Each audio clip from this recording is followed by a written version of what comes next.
Hello, Bravs. We're back with the second part of the Water World Monsters. First, chapter 20 was about the Kraken and mermaids. This one is about sea dragons. Chapter 21, Prodigies of the Deep, Sea Dragons. A world of wonders where creation seems no more the works of nature but her dreams. Montgomery. We have chosen for the present chapter a subject of the deepest interest, for it carries our thoughts to ages beyond the human mind to conceive, when the ocean, covering an immense expanse of our globe, swarmed with gigantic reptiles in the highest state of development, living in the open sea and seeking the shore occasionally, crawling along the beach in search of prey.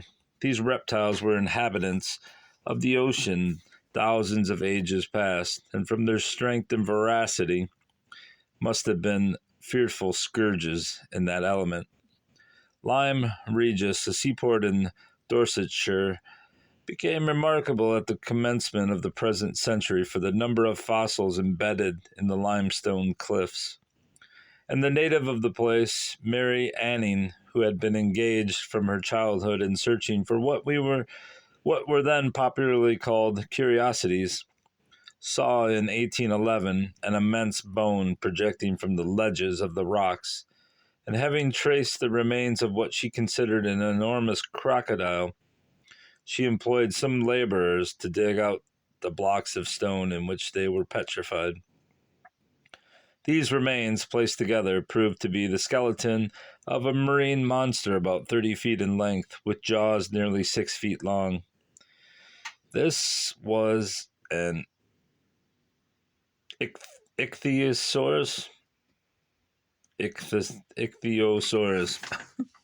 or fish lizard, a species of the sea lizard, the remains of several distinct families of which are now in the British Museum. Many have no doubt often been amused and perhaps frightened in their childhood by the descriptions of dragons and other fearful monsters, which found their way, we are sorry to say, much too frequently in storybooks. But one cannot imagine a more dreadful-looking creature than this huge sea lizard, with a head like a crocodile, and the jaws provided with a great number of immense teeth, in some cases 180, the eyes in volume exceeding the size of a human head, and so constructed as to afford a wonderful magnifying power in tracing their prey through the darkness and depth of the ocean. The body was like that of a fish, with a broad and long tail and 4 paddles instead of feet, like those of the lizard or crocodile, similar to those of the whale tribe, enabling the animal to move, as they do, with rapidity through the water, and with such a construction of the breast arch as enabled it to descend to the bottom of the sea in search of food, which consisted of fishes and reptiles, the remains of which have been discovered with the bones of the animal, thus showing upon what it subsisted. When we discover in the body of a fish lizard the food which it has engulfed an instant before its death, when the intervals between its sides present themselves still filled with the remains of fishes which it had swallowed some 10,000 years ago, or at a time even twice as great, all these immense intervals vanish, and we find ourselves, so to speak, thrown into immediate contact with events which took place in epochs immeasurably distant, as if we occupied ourselves with the affairs of the previous day.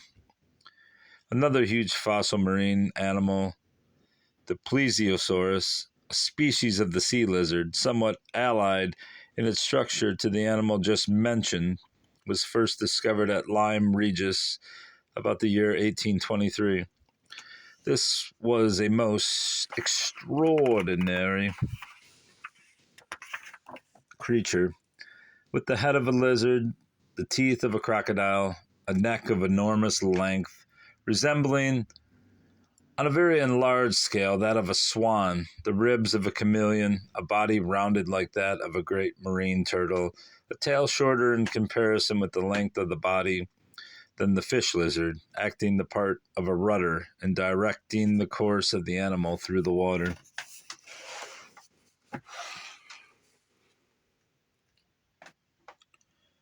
fish lizard.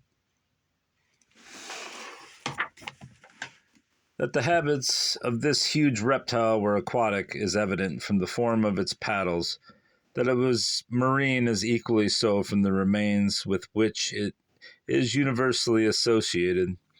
That it may have occasionally visited the shore, the resemblance of its extremities to those of the turtle may lead us to conjecture.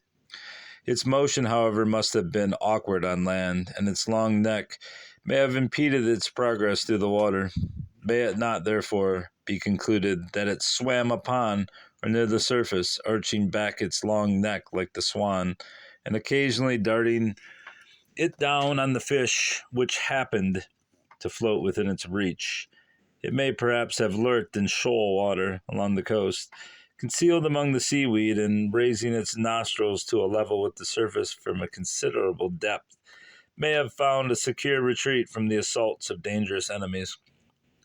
The plesiosaurus was scarcely as large as the sea lizard. Some of the species, however, measure from 18 to 20 feet.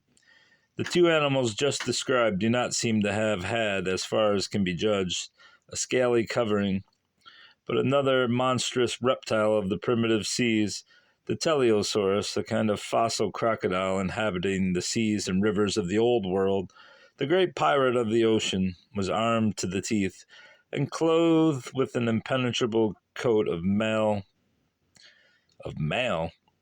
both on the back and stomach. This fearful animal was 30 feet in length, the head measuring from 3 to 4 feet, with enormous jaws, well defended beyond the ears, sometimes with an opening of 6 feet, through which they could swallow animals the size of an ox. These animals were, from their enormous size and voracity, the terror of the primitive seas. After them we have the Mesosaurus, a creature whose remains were first discovered at Maastricht on the banks of the Meas in 1780. This occurred when the knowledge of these ancient prodigies was still in its infancy. One saw in it the head of a crocodile, another that of the whale. Among those interested in the discovery of these ancient vestiges of creation was an officer of the garrison at Maastricht named Druin. He purchased the bones of the animal as the workmen disengaged them from the rock, and formed a collection of fossil rarities at Maastricht, which excited great curiosity. The head, which exceeded 6 feet in length, was sent to France and placed in the Museum of Natural History at Paris. To show the wonderful anatomical knowledge of scientific men in modern times, we may mention that Cuvier was able to ascertain the character of the entire skeleton of this large animal from the examination of the jaws and teeth alone, and even from a single tooth.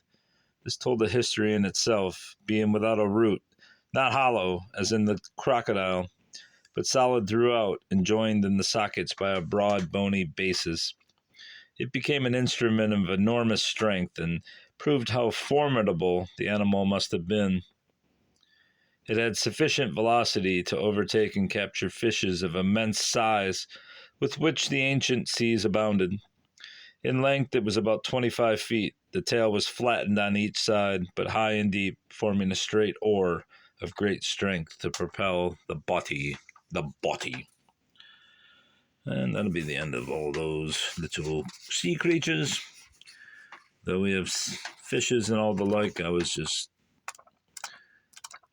focusing on the monsters. All right, that's all. Goodbye.